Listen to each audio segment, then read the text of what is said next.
अस्सलाम वालेकुम and welcome to Bird of Science Coaching Academy. आज हम कोशिश करते हैं कि डिफॉरेस्टेशन के काजेज़ और इफ़ेक्ट्स क्या है। तो पिछले लेक्चर भी हमने डिफॉरेस्टेशन का जिक्र किया है कि डिफॉरेस्टेशन होती क्या है। आज हम इसके काजेज़ और इफ़ेक्ट के बारे में पढ़ेंगे। तो जब डिफॉरेस्टेशन होगी, ये सबसे मेजर लॉस होगा बायोडाइवर्सिटी का। डिफॉरेस्टेशन ये डायरेक्टली प्रोपोर्शन है लॉस ऑफ बायोडाइवर्सिटी की तरफ। जहाँ पे डिफॉरेस्टेशन होगी वहाँ पे लॉस ऑफ बायोडाइवर्सिटी होगी। तो जब डिफॉरेस्टेशन होती है तो वहाँ पे कुछ ख़ास किस्म के ऑर्गेनिज्म प्लांट और एनिमल्स होते हैं। तो जब डिफॉरेस्टेशन होगी तो वो नेचुरल हैबिटेट जो है वो लॉस होगा, नेचुरल हैबिटेट का लॉस होगा, नेचुरल इन्वायरमेंट जो है वो डिस्टर्ब होगा। तो उससे लॉस ऑफ बायोडाइवर्सिटी होगी क्योंकि वहाँ पे जो प्लांट है वो हम काट देते हैं, डिफॉरेस्टेशन उसकी हो जाती है तो वो प्लांट ख़त्म हो जाते हैं।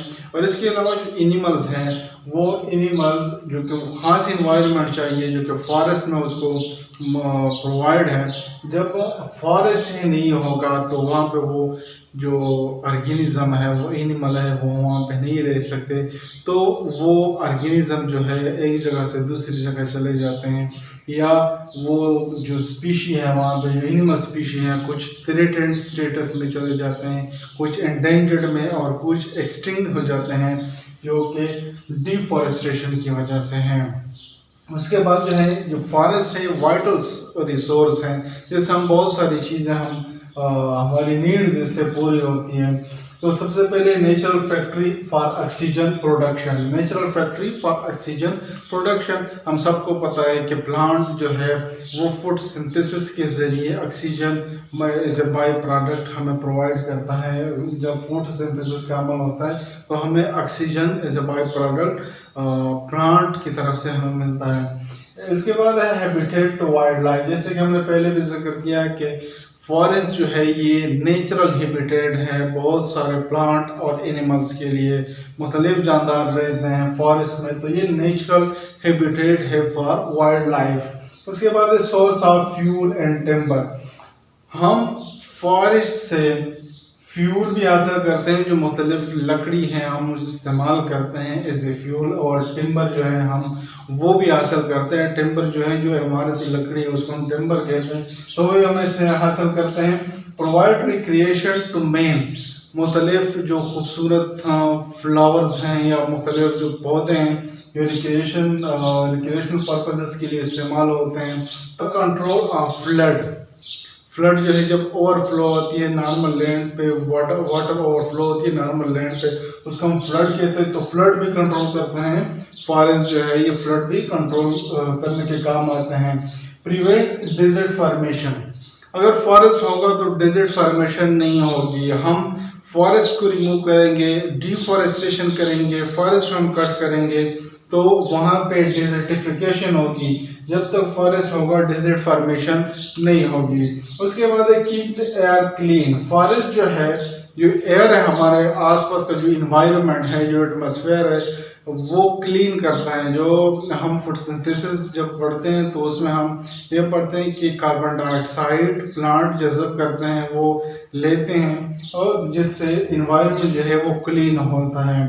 तो ये कुछ सोर्सेज हैं जो वाइटल सोर्सेज हैं जो कि हम फॉरेस्ट से ही हासिल करते हैं, जो मुख्तलिफ किस्म जैसे कि oxygen production, habitat for wild life, resource for fuel and timber, recreation to man. इसके अलावा फ्लड और desert, prevent desert formation, keep the air clean. तो ये रिसोर्सेज है जो हम फॉरेस्ट से हासिल करते हैं। उसके बाद है major reason for desertification, deforestation. Major reason for deforestation, deforestation क्यों करते हैं, रीजन क्या है। नंबर एक जो है एक्सटेंशन ऑफ सिटीज, क्योंकि पॉपुलेशन बढ़ रही है, तो पॉपुलेशन बढ़ रही है इस वजह से सिटीज़ भी एक्सटेंड हो रही हैं। जो सिटीज़ हैं वो भी एक्सटेंड हो रही है। इस जब सिटी एक्सटेंड होगी तो आसपास के जो फॉरेस्ट हैं, जो प्लांटेशन है, वो हम कट करते हैं और बिल्डिंग बनाते हैं और इसके अलावा रोड्स बनाते हैं, तो एक्सटेंशन ऑफ सिटीज जो है इसकी वजह से हम डिफॉरेस्टेशन करते हैं। इसके बाद जो है लैंड फॉर एग्रीकल्चर, जैसे जैसे पॉपुलेशन इंक्रीज होगी तो हमें चाहिए होगा ज़्यादा फूड, और ज़्यादा फूड हम किस तरह हासिल करेंगे, हमें ज़्यादा एग्रीकल्चर लैंड चाहिए। तो एग्रीकल्चर लैंड हमें चाहिए तो हम डिफॉरेस्टेशन करेंगे, तब हमको एग्रीकल्चर लैंड्स प्रोवाइड होगी। तो increase in population needs more agriculture land, तो पॉपुलेशन इंक्रीज होगी तो फूड रिक्वायरमेंट ज़्यादा होगी, फूड रिक्वायरमेंट ज़्यादा होगी, उसके लिए एग्रीकल्चर लैंड हमें ज़्यादा चाहिए।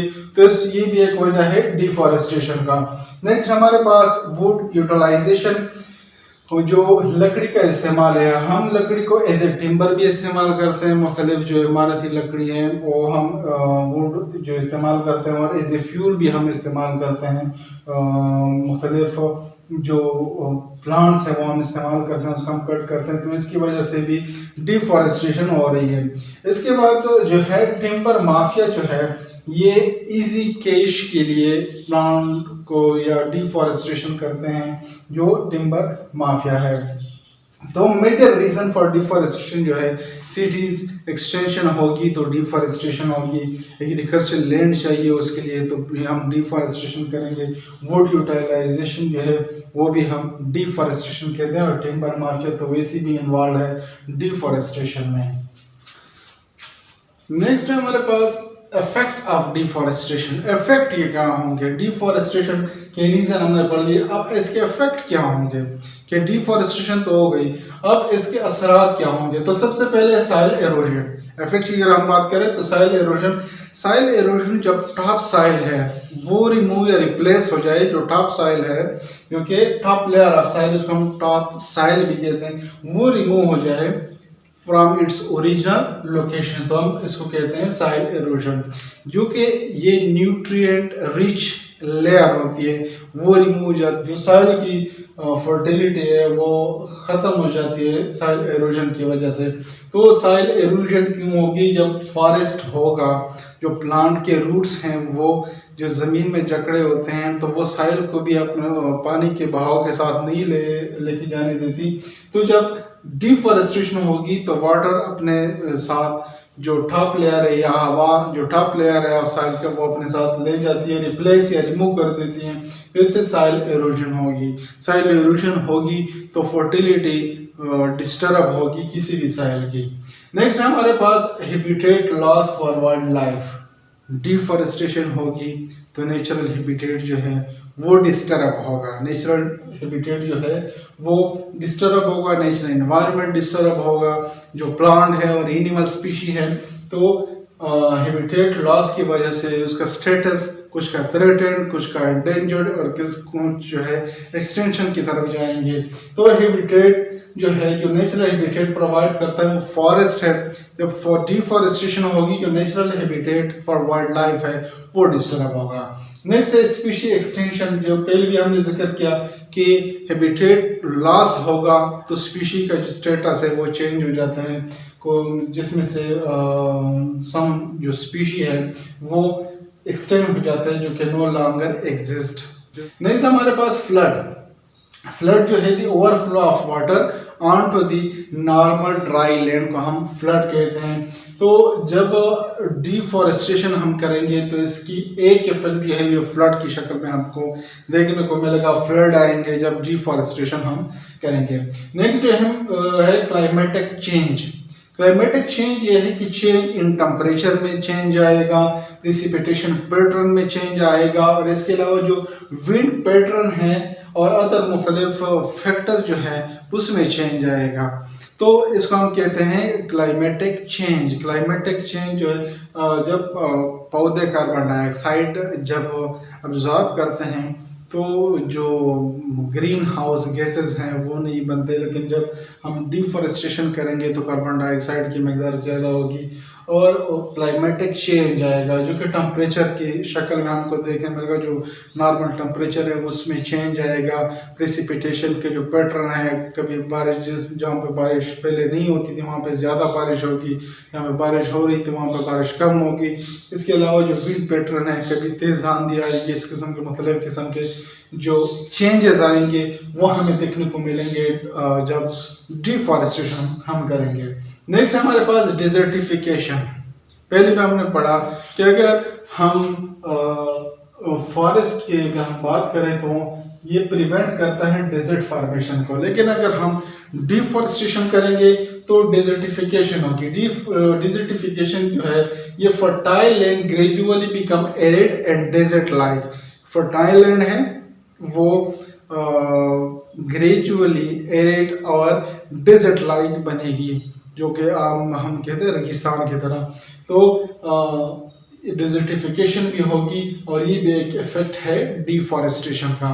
तो डिफॉरेस्टेशन के इफेक्ट जो है जैसे कि soil halogen, habitat loss, species extinction, flood, climatic change, desertification, तो ये सारे बहुत ही ख़तरनाक किस्म के इफेक्ट हैं अगर हम डिफॉरेस्टेशन करेंगे। तो हम इन जो डिजर्टिफिकेशन के जो इफेक्ट्स हैं इसको हम किस तरह रिक्लेम, जो डैमेज एरियाज है उसको हम किस तरह फिल करेंगे। डिजर्टिफिकेशन हो गई है, ये चेंजेस आ रहे हैं, तो हम इससे खुद को किस तरह बचाएंगे। तो इसके दो ही तरीके हैं। नंबर एक है एफॉरेस्टेशन और दूसरा है रिफॉरेस्टेशन।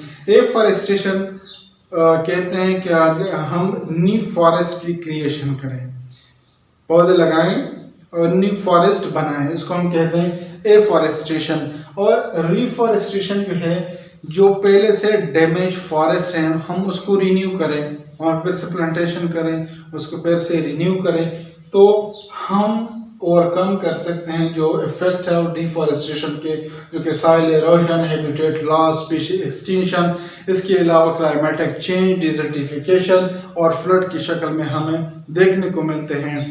तो हम करेंगे एफॉरेस्टेशन एंड रिफॉरेस्टेशन, जो कि अगर हम काबू पाना चाहते हैं इफेक्ट ऑफ डिफॉरेस्टेशन पे। Thank you. इट्स